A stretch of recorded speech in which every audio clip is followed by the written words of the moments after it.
replacement. And I was only 32 years old.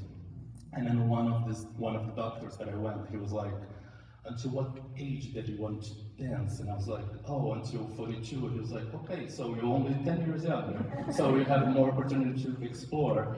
And then that changed it. And I was like, what can I do? Because I've been doing this since I was 13 years old. And where I am without dance. And then just like us relationship, like you don't want to know about that person, you don't want to know about anything of that. And then that was my reaction to ballet. I was like, oh, I don't want to have involved with dance anymore. So I was like, maybe I can do yoga, or I can teach Pilates, or I can teach gyrotonic that I was already doing Boston Ballet. And then I was just like wondering, and then one day I was walking Boylston Street on Copley Square, and I bumped to this gyrotonic trainer that she goes to Boston Ballet, and then she was like, oh my God, how are you, everyone? And I explained everything. She was like, do you want to become a gyrotonic instructor?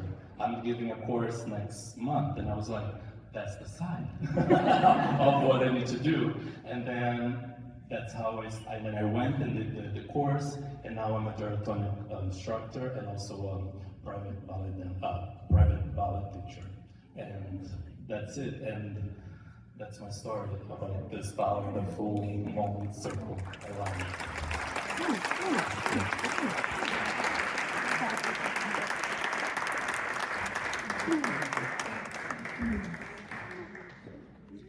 Wow, thank you so much, Erlan. So listen, we got to give it back up for him. Thank you.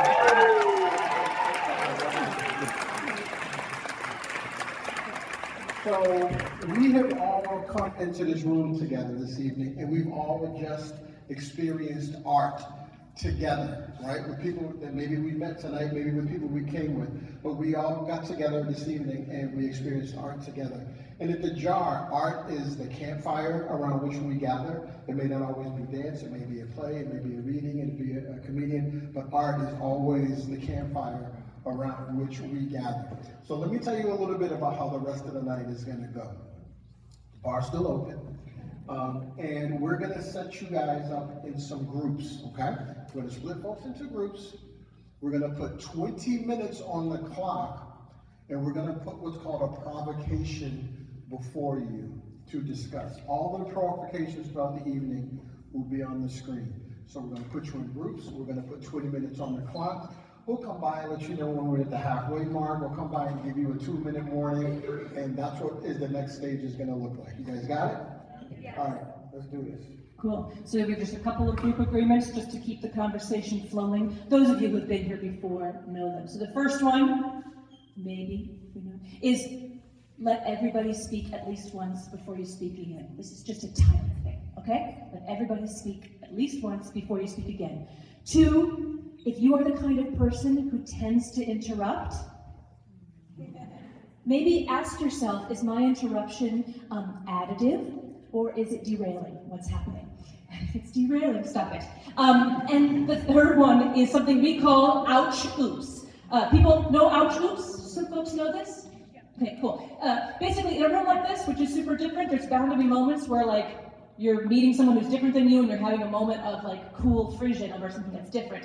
And sometimes we can have moments of discomfort. That's okay. Discomfort makes us stronger, better, more empathetic. We lean into that.